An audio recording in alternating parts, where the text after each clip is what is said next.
இங்கே விஜயா வந்து எப்போதும் போல் மீனாவை வந்து திட்டிக்கிட்டே இருக்கிறாங்க. ஒன்னால தான் வந்து சுருதியும் ரவியும் வீட்டை விட்டு போனாங்க. நீ மட்டும் அந்த ரூம்குள்ளே போய் நகையை எடுக்கலைன்னா அவங்க போயிருக்க மாட்டாங்க அப்படின்னு சொல்கிறாங்க. அதுக்கு வந்து மீனா சொல்கிறாங்க, அப்போ நான் என்னை வந்து திருடின்னு சொல்கிறீங்களா? அது என்னமோ நடந்துச்சு, நானாக பார்த்தேன் அப்படின்னு சொல்கிறாங்க. அதுக்கு அண்ணாமலையும் அப்படியே உட்காந்துருக்கிறாரு. அண்ணாமலை பேசுகிறதுக்கெல்லாம் பேச மாட்டேங்கிறாரு. எப்போ பார்த்தாலும் முத்து பேசுனா மட்டும் சும்மா இருடா கூட பேசாதடா இதே தான் சொல்கிறாரு. இதுதான் சொல்கிறாரு அண்ணாமலை. விஜயா பேசுகிறதையெல்லாம் வேடிக்கை பார்க்குறாரு. இப்போ மீனா என்ன கேட்குறாங்க, சரிங்க அத்தை, நீங்கள் வந்து சுருதி வந்து வரலைங்கிற சொல்கிறீங்களே, சுருதி வர்றதுக்கு ஏதாவது ஏற்பாடு பண்ணீங்களா? ஒரு வாட்டியாவது ஃபோனில் பேசுனீங்களா சுருதிக்கிட்ட?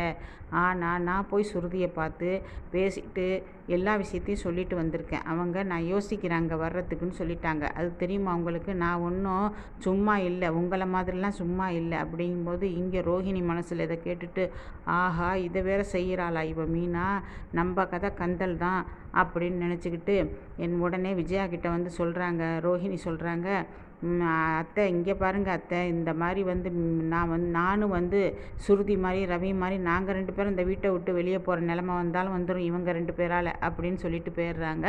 அவங்க பார்லருக்கு போயிடுறாங்க. அங்கே வசீகரன் வர்றாரு. வந்து பணம் கேட்குறாரு. 1,00,000 பணம் வந்து ரோஹிணி கிட்ட கேட்குறாரு. ஏன்டா எப்போ பார்த்தாலும் பணம்னு கேட்குறீங்களே என்கிட்ட, நான் எங்கடா போவேன் அப்படிங்க. அதெல்லாம் எனக்கு தெரியாது ரோஹிணி, நான் கல்யாணம் பண்ணிக்க போகிறேன், எனக்கு பணம் வேணும். இல்லை உங்கள் மாமனார் மாமியார்கிட்ட நான் வந்து உண்மையை சொல்லிடுவேன். அதான் பேசிக்கிட்டு இருக்கும்போது அங்கே மனோஜ் வந்துடுறாரு. நான் என் ஒய்ஃபை பார்க்கணுங்கும்போது அங்கே ரிசப்ஷனில் உள்ள பொண்ணு வந்து விடமாட்டேங்குது. இதை கேட்டுட்டு மனோஜ் குரலை கேட்டுட்டு, ரோஹிணி நீ இந்த பக்கமாக அப்போது உனக்கு ஏதாவது ஏற்பாடு பண்ணி நான் 1,00,000 பணம் தரேன்னு சொல்லிடுறாங்க. மனோஜ் வந்து ரோஹிணி கிட்ட உட்காந்து வேலை கிடைக்காத விஷயத்தையும் கன்னடா விஷயத்தையும் சொல்கிறாரு.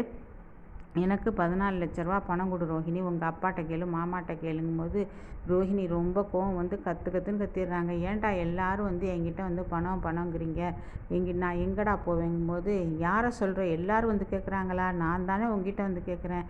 அது இருக்கட்டும் மனோஜ், நீ என்ன பண்ணு, உங்கள் அம்மாட்டையும் அப்பாட்டையும் போய் கேளு. வீட்டு பத்திரத்தை வச்சு முத்துக்கு மட்டும் கார் வாங்கி கொடுத்தாங்கல்ல, நீ போய் கேளு. இப்போ எனக்கு வந்து 14,00,000 கொடுங்க அப்படின்னு சொல்லி கேளுங்கும்போது அதே மாதிரி வந்து இங்கே மனோஜ் கேட்குறாரு அவங்க அப்பாட்டையும் அம்மாட்டையும்.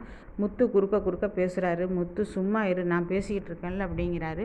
இப்போ என்ன பண்ணுவாங்க, விஜயா என்ன பண்ணுவாங்க, அவங்க 14,00,000 பிரட்டி இது மனோஜுக்கு கொடுத்துவிட்டு நடுத்தருவுக்கு வரப்போகிறாங்க. விஜயா என்ன பண்ணுவான், இந்த மனோஜ் கொண்டு போய் அங்கே கொடுப்பாரு.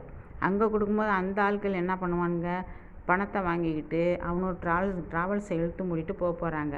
இப்போ ஆப்பு வைக்க போகிறாங்க மனோஜுக்கு. ஏற்கனவே அவங்க அந்த ட்ராவல்ஸில் சொல்லிட்டாங்க, உங்களுக்காக நாங்கள் ரொம்ப நாள் வெயிட் பண்ணுறோம், சீக்கிரமே கொண்டு வந்து பணத்தை கட்டினீங்கன்னா 1 வாரத்துலேயே நீங்கள் போயிடலான்ட்டாங்க.